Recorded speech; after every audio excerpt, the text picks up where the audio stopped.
Thanks for coming. Absolutely. Would have missed it, my friend. Here, thanks. I'll give you one. Okay, good, thanks.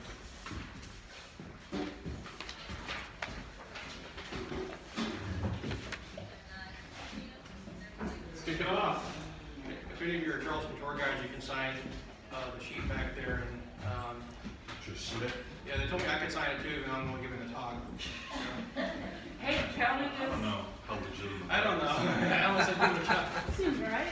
Yeah. That's what we always say at Powder Magazine. Give it a shot. Let's give it a shot. Before I introduce our speaker today, let me do just a brief little history. I always do a brief history in case we have some new folks that have not been here before. And then I'll go ahead and introduce Dan here. The Powder Magazine is our state's oldest surviving public building. It was completed in 1713 to safely store gunpowder, and the design of the building is part of that. We have a stark contrast between the walls and the arches. The walls are just under 3 feet thick, whereas the arches at the keystones are 2 bricks thick, and the arches are packed with several tons of sand. So in the event of an accidental explosion, the force will be directed upward, and with some luck and the collapsing arches, maybe that would help you dampen or extinguish the fires or explosion. The building will be used to store gunpowder from 1713 to 1748. At that point, it's decommissioned, largely because the neighborhood has changed significantly. It's gone from being a remote area to being a more and more residential area. And so it won't be used again until the British besieged the city in the campaign of 1780. The building, which had been a government building from 1713 to the early 1820s, simply the governments kept changing and went from the proprietary government to the state government, to the royal government to the state government. In the early 1820s, it's going to become privately owned. And then we see some interesting uses. It is a print shop, it's a livery stable. It was Charles Manigault's Madeira wine cellar. He actually at one point had a collection of 2,100 bottles that were here, and then it appears that Confederate soldiers systematically depleted this supply of Madeira wine. In his diary, Charles mentions that when he finally got a chance to come back to the city, which was under bombardment, he found that he only had 2 small cartloads left. The building continues to be in private hands, and as we get into the early part of the 20th century, perhaps the building's days are numbered. The owner at that time is threatening to tear it down, but intervening to prevent that was the current owners who purchased it for $1,000. My bosses today, the National Society of the Colonial Dames of America in the state of South Carolina. And so, of course, it's not continuously open since 1902, but it has been open off and on. The Historic Charleston Foundation oversees the wonderful restoration that we're still appreciating today. And then in 2013, the current exhibit was put in. 2013, of course, being the tricentennial of the building's construction. Any quick questions before we get Ben started? All right, on to you. Ben has been a frequent visitor, helper, volunteer here at the Powder Magazine, and of course he continues to do that at any number of other institutions. So certainly a privilege to have him speaking today.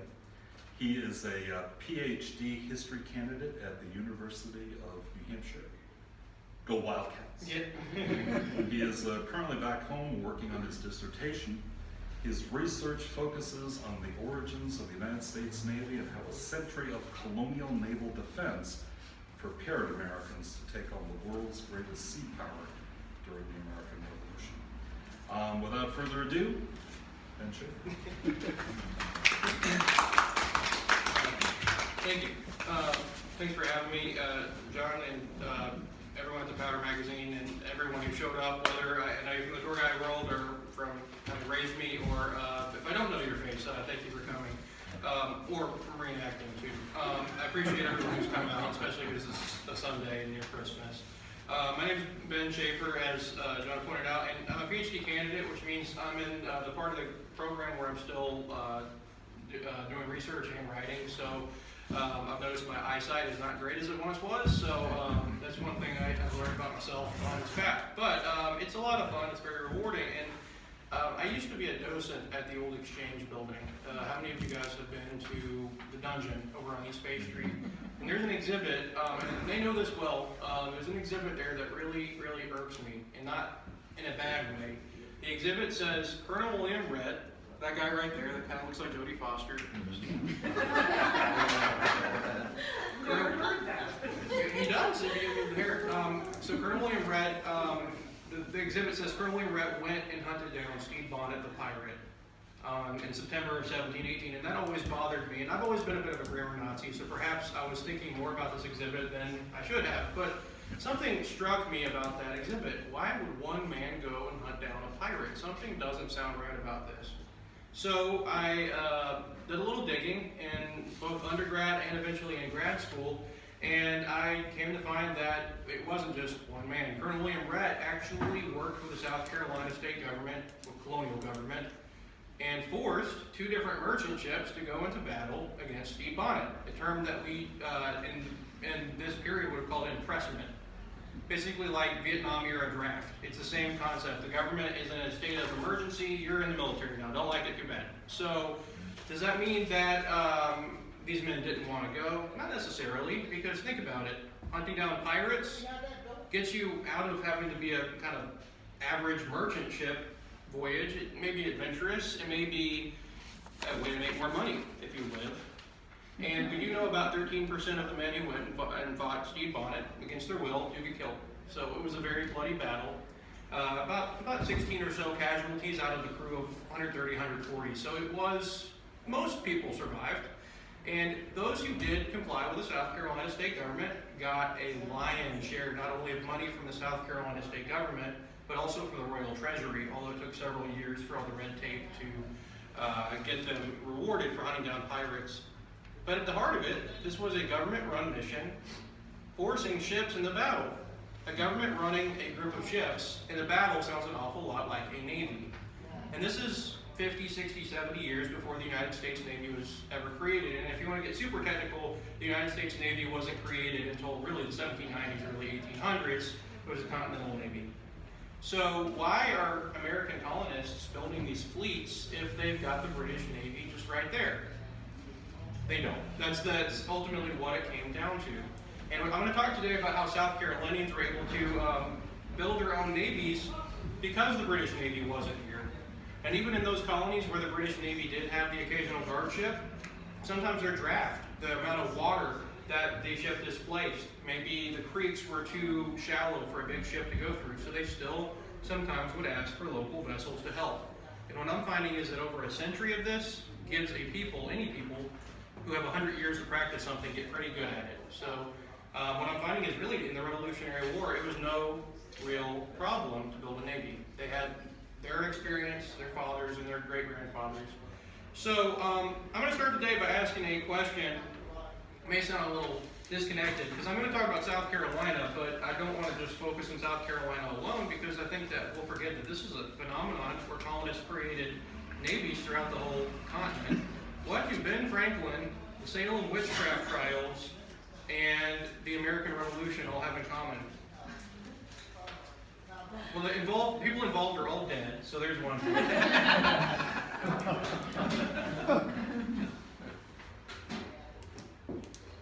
I'm going to tell you something I tell my students at CFC. The answer is almost always in the class title, or the lecture title in this case. Provincial navies. So provincial navies. In 1692, one of the people charged with witchcraft in Salem was a man called John Alden. He operated a Massachusetts sloop called the Mary, and because he was a little corrupt and took some bribes and didn't always report things honestly, he became a prime candidate for charges of witchcraft. So we have a provincial navy captain in Massachusetts being charged with witchcraft. Ben Franklin, in the 1740s, advocated for the colonists building their own navy. And then when the Revolutionary War happened, he's in Congress, he gets to help make it happen. So what I found with my research is that all of these seemingly different parts of colonial history have something very unexpected in common. Ships. Ships. And the more you dive into it, the more interesting it is. So that's why I kind of brought up that question, because I want you to understand this is all over the Atlantic world. This is not just in Charleston. But since we are in the most historic building in Charleston, in terms of age, I want to now zoom in on Charlestown.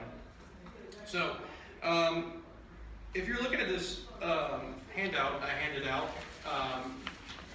you'll see on the first page a depiction of Charleston from 1739. And there were dozens, if not hundreds, of ships that came into the city per week. And Charlestown, by the Revolutionary War, was the fourth largest city because of ships. Which also kind of, if you think about it on the other side of the coin, means that since its beginning, it was a great target for people who had ships, because they wanted to make a quick buck. So, from the very first settlement in Charlestown Landing in 1670, the settlers were building forts with most of the guns facing the water. When they moved to downtown Charleston, the peninsula that y'all are on now, in 1680, they have most of the best fortifications, as these models here can show you, on the water. But they also had the ability early on to build their own fleets in case the threats they faced didn't come close enough to get within gun range of the city's cannons.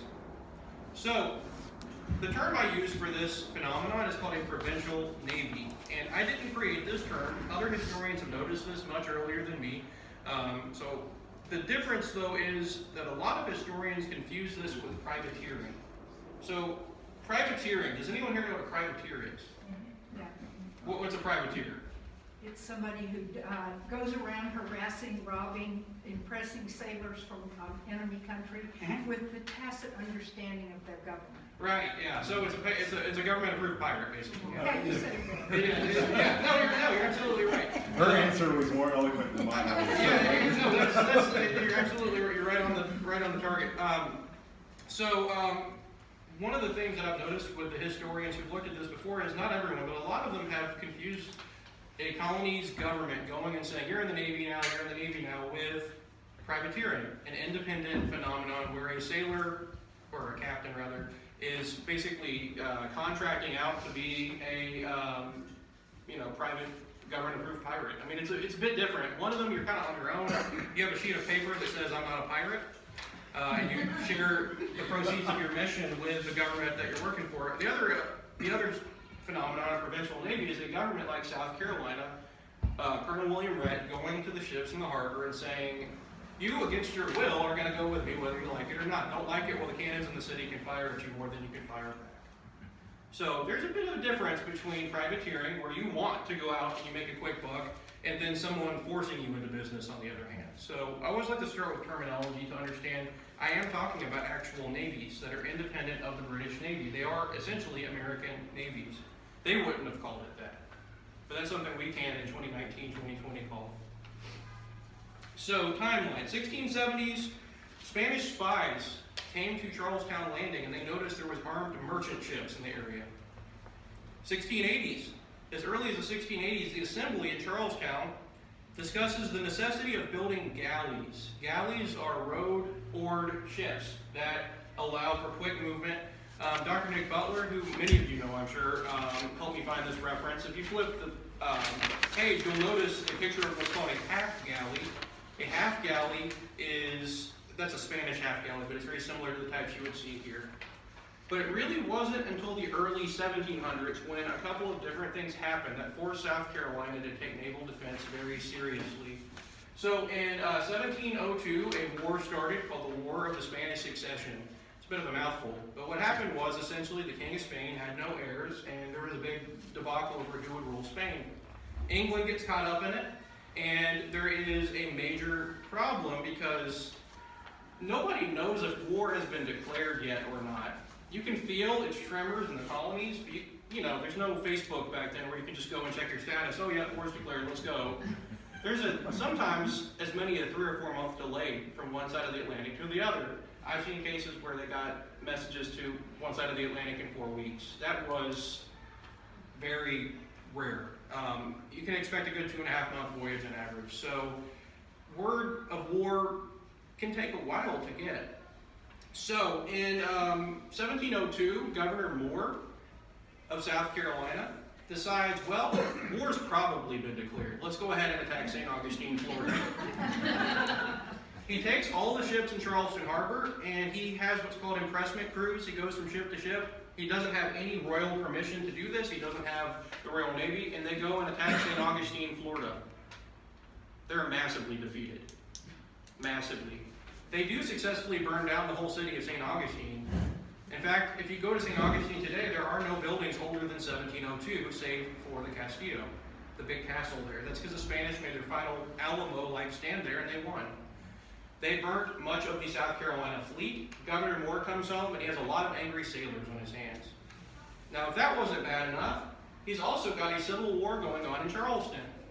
Surprise, surprise. He's got a big tension between two different religious groups in the city. Puritans and Anglicans, Church of England followers and not Church of England followers, very much the opposite. So when they see this big naval defeat happens, they grab onto it. 1704, there's a huge riot. People are beaten up. There's reportedly so much violence that a woman in fear has a miscarriage. So it was a pretty violent riot that you just don't hear about. It's weird. It's one of those kind of episodes of Charleston history. It happened all around here.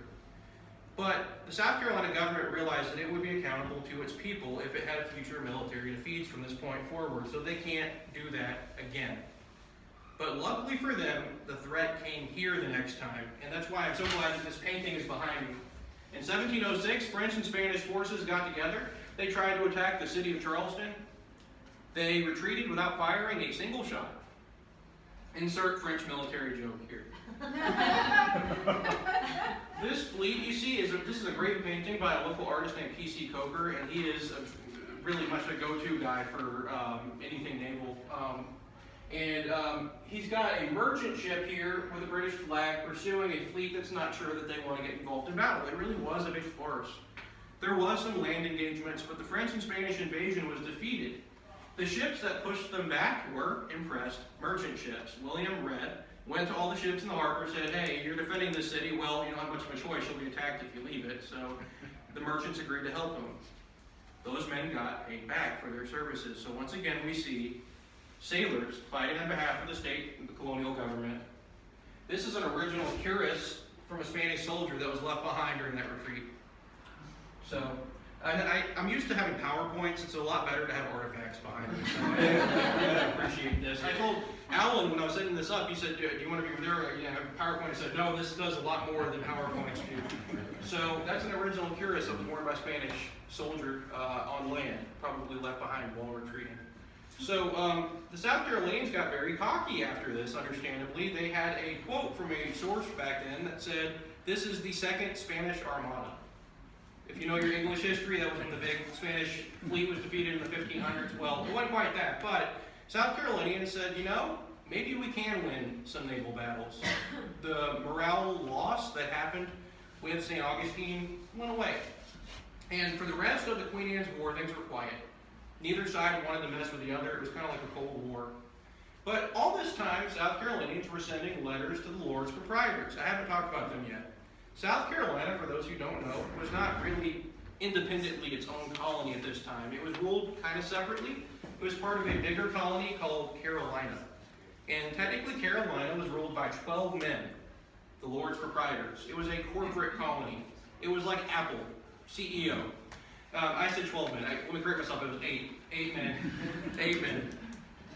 So it was ruled by 8 men called the Lords Proprietors. It was kind of a corporate situation where the Lords Proprietors got to keep a portion of the profits from the plantations, and the South Carolinians didn't have to answer to direct royal rule. Sounds ideal if you don't have any military threats. The Lords Proprietors didn't want to spend any money on defending Charlestonians, so we were largely on our own. So constantly throughout this decade, South Carolinians are asking the Royal Navy, asking the Lords Proprietors over and over, please come help us. Please, pretty please. They occasionally will send gunpowder, which would have been stored in this building.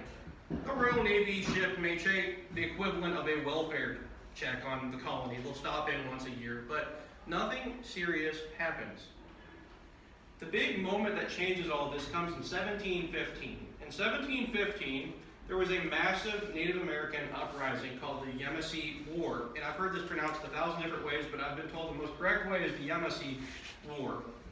And the Yamasee were an Indian tribe that was initially friendly with the English, but slave trading and also in very corrupt practices from English traders pushed them to rebel. They nearly killed 10% of the white population of the colony. Things were pretty bad. Charlestonians had to write Virginia and North Carolina for help. And eventually, the settlers were able to push back the Yamasee Indians with both help from other colonists and also the Cherokee Indians. But this disastrous war pushed South Carolinians to their limits. During this period, there were naval battles with Indians. Bet you guys never imagined that when you're watching a John Wayne movie and you're picturing cowboys and Indians fighting. Native Americans had naval power, and that's one thing that historians have too often neglected, and luckily they're starting to recognize that. The Yamasee Indians were a seagoing people, and Charlestonians had to build a navy to beat them. So they built a flotilla. If you look in the back, page 2, and this is a picture done by a historian named Larry Ivers, who did pretty much a whole book on this topic. He's really great information. And it's small, but if you look in, you see 2 canoes. They're basically 2 big canoes. They're called periaguas, or scout boats. They both varied. And these 2 canoes were the South Carolina Navy. They had swivel guns, which are basically handheld guns, mounted guns that you can operate by one person. They had a crew of maybe a couple dozen people. They were mixed race, different sailors from different places, and they operated and engaged in kind of very much bush war type naval battles with these Native American mariners. And eventually they won. Larry Ivers, who created the picture that you see right there, he was a Vietnam veteran. He called these men Marine Commandos, is the term he used to describe them. Now, they wouldn't have used that terminology, but it's pretty accurate to describe the scout boat crews. They're hardy frontiersmen who not only had to fight on land, but also on boats. So they helped win the war, so to speak, against the natives. But when the war's over, even though South Carolinians won, they lost. It was a Pyrrhic victory. They lost a lot more than they had won. They write the Lords Proprietors again, hey, we nearly just got all killed. Can you help out? The Lords Proprietors had vetoed some popular local laws that they had passed, different taxes they had passed to encourage defense. And they had done some other things that the colonists weren't happy about. But primarily the anger that the locals had all boiled down to the fact that they were not being adequately defended by the Lords Proprietors. So that anger is building up. But then if that wasn't bad enough, pirates attack. This period, this whole 25 years of the first 25 years of the 1700s, it's just drama after drama after drama, religious infighting, pirates attacking, the French, Spanish, Native Americans. I mean, you've got a lot of stuff going on. And the same cast of characters pops up for each one of these shows. Colonel William Rhett, right here, for those who can't see him, just think of Jodie Foster in the 80s, is at the heart of that naval defense. He really is the Admiral of South Carolina. He has help, though. He has men like Nathaniel Johnson, who was a governor here. This big monument to him over by the pilot docks. There was men who don't have names, sailors, common men. We know that they were multiracial. We know that they were probably in the age range of 18 through 50, so just kind of the average picture of a sailor from this period, who didn't have a choice but to fight with him. So he had a lot of help. Now, he went after the city was attacked by Blackbeard in 1718. 1718, Blackbeard attacks our city, and he pretty much holds it at ransom for a week, wants medicine for illnesses that shall not be named, and Charlestonians really felt bad. We just got held at ransom by a pirate. The Navy is nowhere here. The pirates know that. We can't let this go unpunished. William Rhett gets a flotilla together of impressed merchant ships, particularly 2 sloops. They go hunting for Blackbeard. They don't find him. They do, however, find his much maligned sidekick, a man by the name of, anyone remember? Stede Bonnet. Stede Bonnet. So Stede Bonnet and William Rhett get into this big battle, and a lot of men on both sides get killed. But eventually the English sailors do prevail. They capture Stede Bonnet in the Cape Fear River of North Carolina. They bring him back down to Charlestown. They put him on house arrest, and you know the rest of the story. Botched escape attempt, and then he's hanged.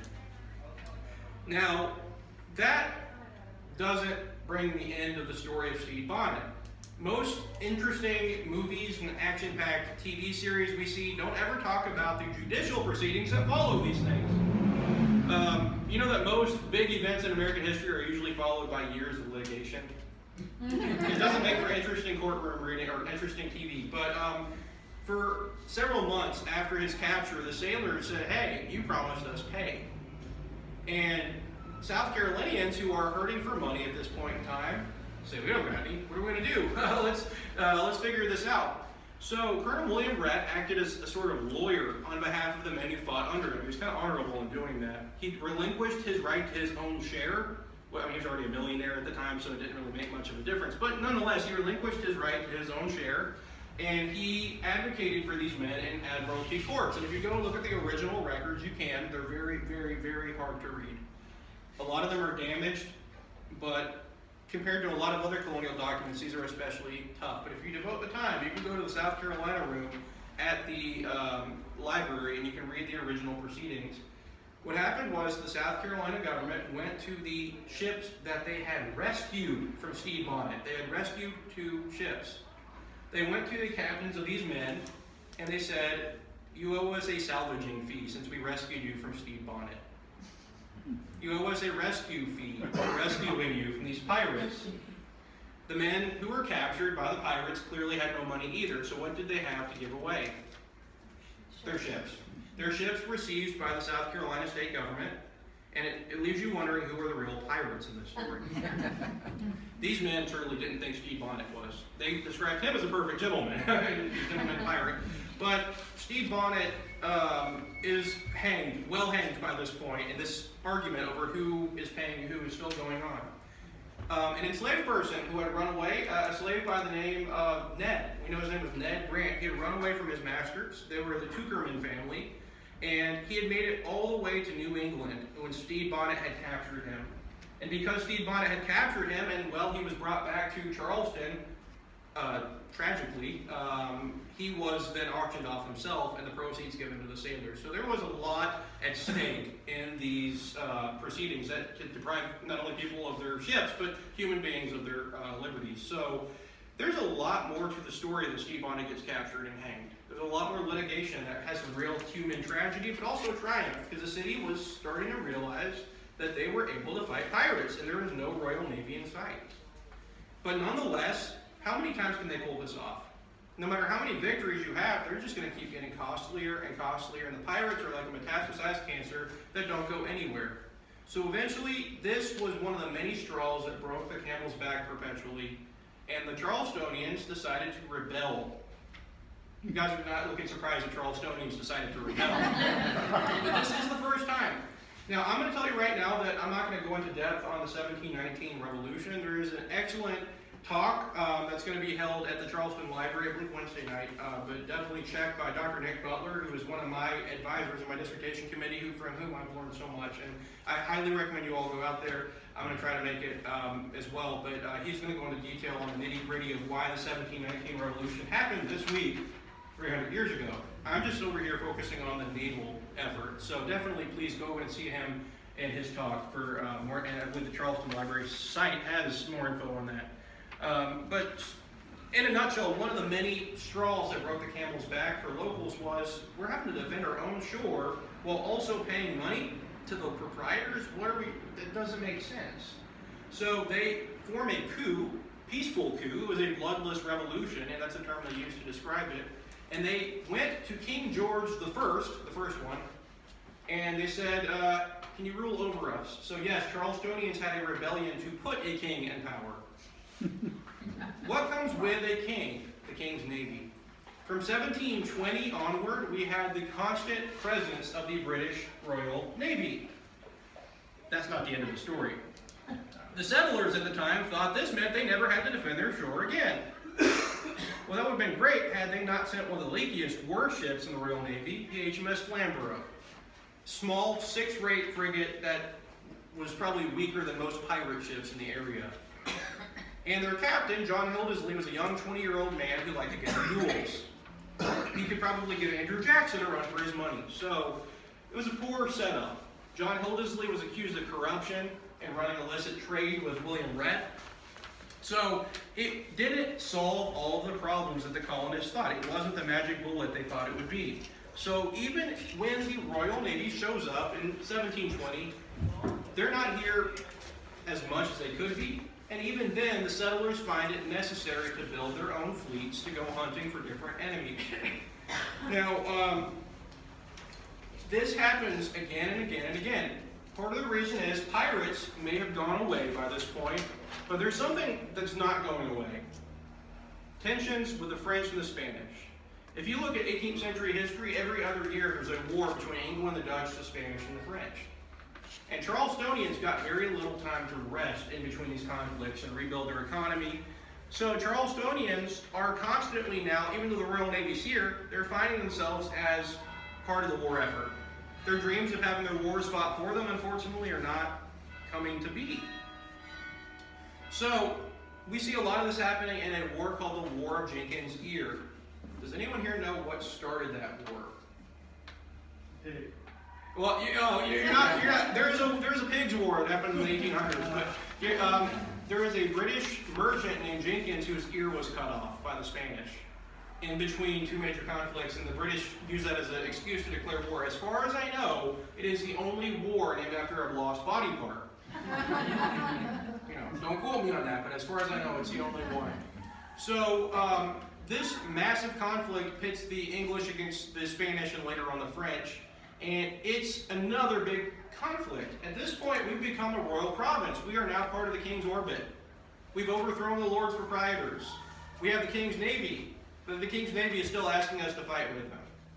So Charleston's government builds two galleys. Once again, the ship that you see right here, you can't really call it a ship. It's a big boat with a lateen sail that has oars on it. And they patrol the coast between here and St. Augustine, Florida.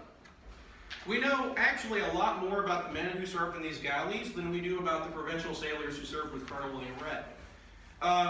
We know a lot more about them because one of them sank.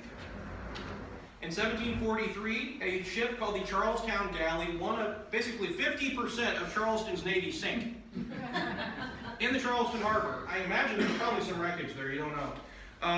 That galley sank. We know a little bit about the crew. We know that they had a Jewish man on board. They, in the Charleston, or the South Carolina Gazette at the time, described them as, quote, Mr. Hart the Jew, which is, sounds offensive, but it's interesting because there's very little 18th century notation on Jewish military service. We know this is one of the rare cases in colonial America where a Jewish person served with a British military unit. So that was, for me, fascinating. I was raised in a Judeo-Catholic household. So aside from being super confused as a kid, this was a cool moment, and it was humanizing. They mentioned it in a newspaper in the 1740s. They made sure to mention that. That's how he was known to the people in the city. We also know that there was African Americans fighting in the Charleston Navy as well. They demanded payment from the local government for having fought the Spanish. Sadly, they were denied recompense for their service. We know that there's people who were from as far away as the Barbados fighting in the Charleston Navy, people from England itself. I keep calling it the Charleston Navy, but what this is, once again, are one of two things. Merchant ships that are forced by the local government to be temporary frigates or warships, or these two-oared, now one-oared galley, and a couple canoes that are trailing up and down the coast, searching for enemies. It doesn't sound like much, but they did some really important service. And at the end of the War of Jenkins' Ear in 1748, South Carolinians have convinced the Parliament to help fund their navy. So they must have done something right to get the note of Parliament. This is a little bit more than 20 years before the Revolutionary War.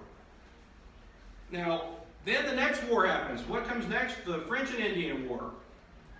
The French and Indian War is the last major conflict in North America before the American Revolution breaks out. And the British win. South Carolinians didn't do a lot of coastal defense. There wasn't really a lot going on here. The most action happened on the South Carolina frontier with the Cherokee Indians. Dorchester had their fort built at the time. but really not a lot goes on here in the French and Indian War. Nevertheless, South Carolinians keep those scout boats, those canoes that I mentioned earlier, operational. You never know. Vigilance is always the best prevention of an enemy attack. One of those men on that scout boat will later go on to help be a captain of the Continental Navy. So it shows you that there's direct correlation between South Carolinians serving on sea in defense of the British Empire, and then the Revolution happens, taking that experience and turning the gun that way. So we do know that even though not much happens here in the French and Indian War, that South Carolinians who were privateers or in the Provincial Navy beforehand were able to directly take that experience and use it against the British not long thereafter. So the Royal Navy is still here in the 1760s. They're getting less and less popular by this point. And in the 1760s, there are sailors involved in all the different protests that happen against British taxation without representation. Henry Lawrence. Does anyone recognize the name Henry Lawrence? Yes. What do you guys know about Henry Lawrence? He was cremated, yeah. He was, wasn't he held for ransom? Wasn't he a prisoner of the British? He was the first American and only, hopefully the only American to ever be imprisoned in the Tower of London. XYZ affair. He was involved, yeah, a little bit in that too. But he was a famous patriot. The irony is he was not for some of the protests early on. He was kind of like Benjamin Martin in the Patriot movie. I know everyone hates me to bring that as a reference, but he was a hesitant patriot. He wanted to wait to see how things went before we rebelled. Because he was a little hesitant, a mob of angry sailors, South Carolinians, painted their faces black and went and threatened him because he was one of the receivers of stamps during the stamp crisis here. I don't think he supported it, but he was being a big landholder, one of the big government officials. He was a receiver of stamps. So sailors are using violence against political enemies, even when we're like 10 years out from the American Revolution. So sailors are a constant force of change in the colonies. We know that if you go back to the Stono Slave Revolt, one of the accusations was the Stono slaves revolted because sailors had encouraged them to. Whether or not that's true, I can't say, but that was certainly a rumor floating around.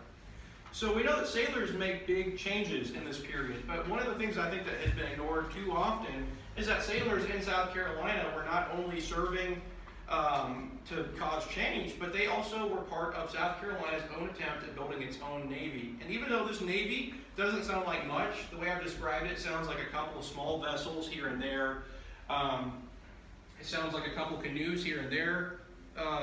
When you have a state apparatus using tax money to fund the creation of small vessels or impressment of small vessels to hunt down enemies, you've got something going on that sounds like the beginnings of a navy.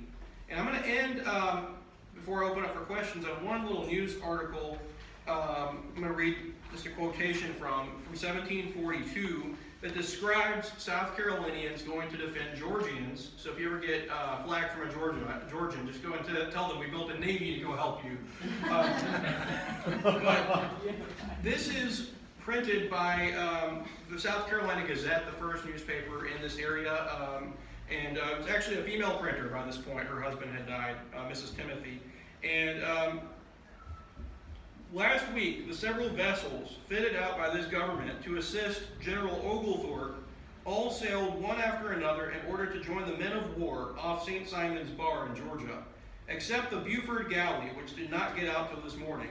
Those vessels, we hear, have on board about 600 men and 140 guns, carriage, and swivels, which, with His Majesty's two 20-gun ships, the Rye and Flamborough, and the Swift and Hogsnose, are deemed a force more than sufficient to deal with the Spaniards on this present occasion. Sounds pretty good. You got 600 sailors, close to a dozen colonial ships, and 4 Royal Navy ships. There was more American ships in this operation than there were British. There's more American sailors than there were British. Yet if you were to read a history book today, it would probably just say the British expedition against Georgia. And it was a little anticlimactic because by the time they got there, Oglethorpe had already helped to scare the Spanish off. But nonetheless, it shows what they could do. They started off the colonies scared they weren't going to survive and having the occasional merchant ship or vessel that they could impress to do coastal defense. And by the 1740s, just a couple decades out from the Revolution, they're able to muster 600 sailors and up to a dozen or so ships. That's impressive.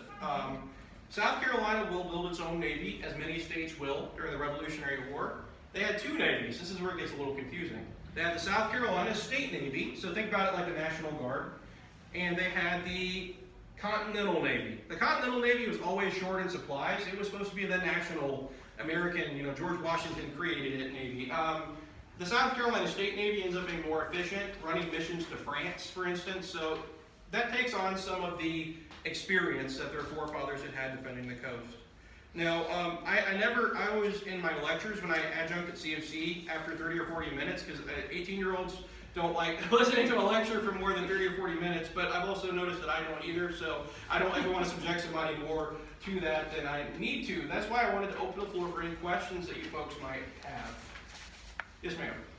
You talked about the Indians being seagoers and having their own boats and stuff. What kind of boats would they have had beyond what my small mind thinks of, like little canoes and? No, that's what they would have had. That's what they would have had. Anything Yeah. beyond that? Not usually, not here. So it's a really good question. So in South Carolina, the Embassy Indians use canoes. They dug out canoes like you. There's a good example of one. I think of where I saw it. We have one at Tryon Palace. Tryon Palace has one? Yes. Okay. Yes. I was going to say Middleton Place, but actually that's a later one. I know that, so you know what I'm talking about though, like the big dugout canoes. And that was a little different than the ones the colonists are using, which have probably rudders and sails, but they're both canoes. So it really is just a bunch of canoes having a shootout. Think of John boats if you want to use a modern kind of. It really was small scale, but it did big things. And if you're interested in that, there's a book called This Torrent of Indians. And I think I actually included that as to read more. I didn't. But This torrent? What's it called? This Torrent of Indians, this is Torrent, Torrent. And it's by the same guy who wrote the article that I listed as further reading. He is really the expert at the Yamasee Indian versus colonists conflict. And it's really interesting reading because he was a Vietnam vet, and I think I could be wrong, I think he was in Special Forces, but he did jungle fighting as a profession, so it's interesting reading his view because he's going that lens and looking at jungle fighting. So it's interesting. I mean, it's obviously a very different conflict, but he uses that, and it's a really good reading. I had to read it for research, but I ended up reading it for fun. So if you get a chance, it's an ebook on Amazon, and it's a wealth of information. Definitely. And there's an article there if you have access to JSTOR. If not, it's in all the information from the articles in this Torrent of India. The Native Americans in New England did have bigger ships. We know in the 1720s they pirated a lot of New England sloops, and they forced New Englanders to be basically slaves to help operate the ships. It happened a couple times. So up north there was bigger boats. Yeah. Thank you. No problem. Any other questions? Was there like when they had the boats, the smaller boats, was there like a naval yard, or they just docked in regular dock? They did, yeah. So Hobcall. Actually, if you go to Mount Pleasant, in the 1740s and 50s, there was a lot of naval construction there. The canoes, I'm not sure where they would have been built. They stationed them in Beaufort, though. By the 1730s, 40s, most of the scout boats are stationed right, not very far from kind of Beaufort, Paris Island, back and forth. And there is a remnants of a fort. I was just talking to John out there about wanting to go there. You have to get permission from DNR because it's on private land, government land. But there's a tabby foundation to a fort. That fort would have been the site where the South Carolina Provincial Navy would have been based. Charleston had its own galley, the Charlestown Galley. Beaufort had its own one. But what ends up happening is the Charlestown Galley sinks, and the Beaufort Galley ends up being the sole galley. Yeah. And also, I don't mean to paint this as the only thing going on. South Carolina's government's also issuing out letters of marque at this point, and there's thousands of privateers throughout the whole continent. So we got that going on. You got South Carolinians building their own navy, and you've got the British Royal Navy. So there's a lot of fighting force coming from this port. But yeah, Hobcall was the place where they were built. For most merchant ships, I don't know necessarily about the canoes. I think they probably would have been built there too. I could be wrong on that. But they were.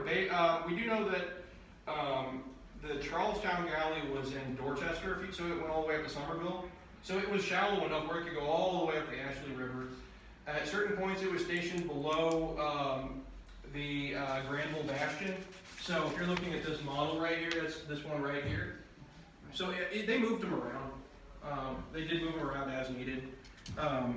But with these ships that are like in fighting Stede Bonnet, I mean, they were already in the harbor. The governor or Rhett went on a rowboat with a gun and said, "You're in the Navy now." I mean, I picture it as he went with a gun. I can't imagine he offered them, penny wafers and said, "You want to be in the Navy?" And, you never know. I might join the Navy for that. Any other questions? Yes, ma'am. So you were talking about the religious writing. I've always wondered if a lot of those restrictions on Catholics that keep coming and going in our colony didn't have to do with these wars against Catholic nations. Oh, they did, absolutely, yeah. So the first Catholic church was 1780, someone help me with that one, 9? St. Mary's? 83 St. Mary's. 83, okay. But way before that, we're passing laws. In other words, the original Constitution had no restriction on Right. Catholics, but then we keep passing these laws against it. Right, there was definitely a fifth column fear, and so it's funny, it's not funny, it's sad, but the prejudice that happened, so basically Catholicism gets associated with Jacobitism and the Spanish and French, and even if you're just a perfectly loyal English Catholic, they think that you're part of the enemy, and so I think they cared less about the theological part and more about you're the same religion as the guys down the road. But there was a big Spanish community here, and French community, French Huguenots and Spanish Jews. And there was a Spanish Jew who was a translator, and if you think about it, his people were being killed by the Inquisition. He's probably more than happy to go and help the English out to be a translator to fight the Spanish. And we know there were French Huguenots that fought the French. So during the 1706 invasion, there was a French Huguenot militia. So yeah, there definitely was no Catholic anything permitted, but you're right. It has a lot to do with the wars that were going on. Anyone else? Any other questions at all? Yes, ma'am. What was the year on the Jenkins ear? So he got his ear cut off at about 1734 or 5, but he waited a few years. It's sort of interesting. So there is a myth. It is funny. It is funny. So the myth is that he brought his ear that had been tickled to Parliament and said, "Go declare war on the Spanish." That's not really what happened. So the war is sort of a tongue-in-cheek name. You'll hear more proper terms for it, like King George's War, or the War of the Austrian Succession. But the Americans here always called it Jenkins' Ear War. And people who, you can imagine an angry sailor who was fed up with fighting saying, "We're just fighting over this man's ear." I mean, what's going on? So that's probably where the term comes from.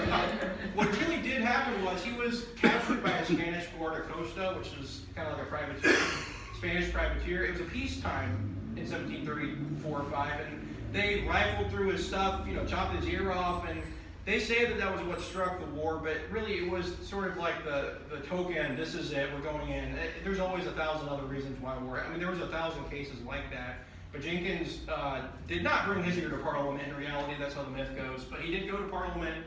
He helped advocate for war. And also, the British people were ready to go to war. If you talk to a British person long enough and you mention the French and Spanish long enough, you see the red blood pressure rising. And having 20 years of peace with the French and Spanish in this period was frankly too much. And the Spanish and French and the English wanted to get as much profit and territorial gain as they could. And that's a long period of peace for them. So they kind of all were ready to Fight. Yeah, that was just a token. It's a good visual though.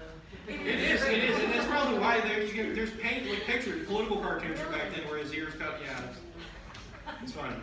There's a lot more fun colonial history than people give it credit for, and a lot more irony and fun stuff. Any other questions?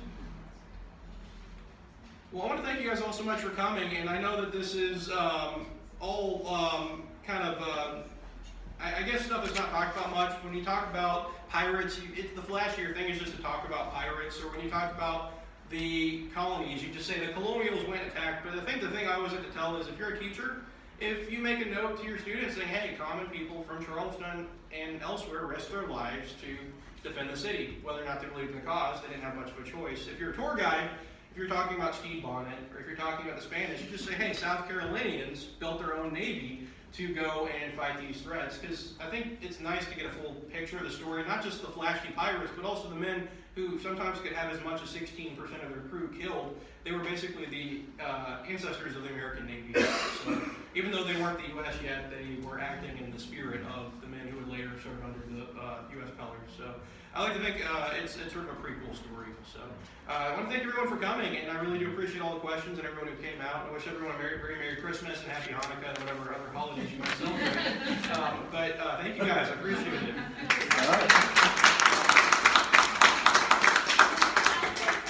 Yes, ma'am. You're a wonderful lecturer because you're excellent without the PowerPoint. Oh, that's very kind. Yeah, I was gonna say that You don't too. have PowerPoint, you can't give a good talk. I feel like I felt like I was out on my own because I didn't have it, but then I was looking at the originals work just as well. Thank you. Very well done. Thank you. I appreciate it.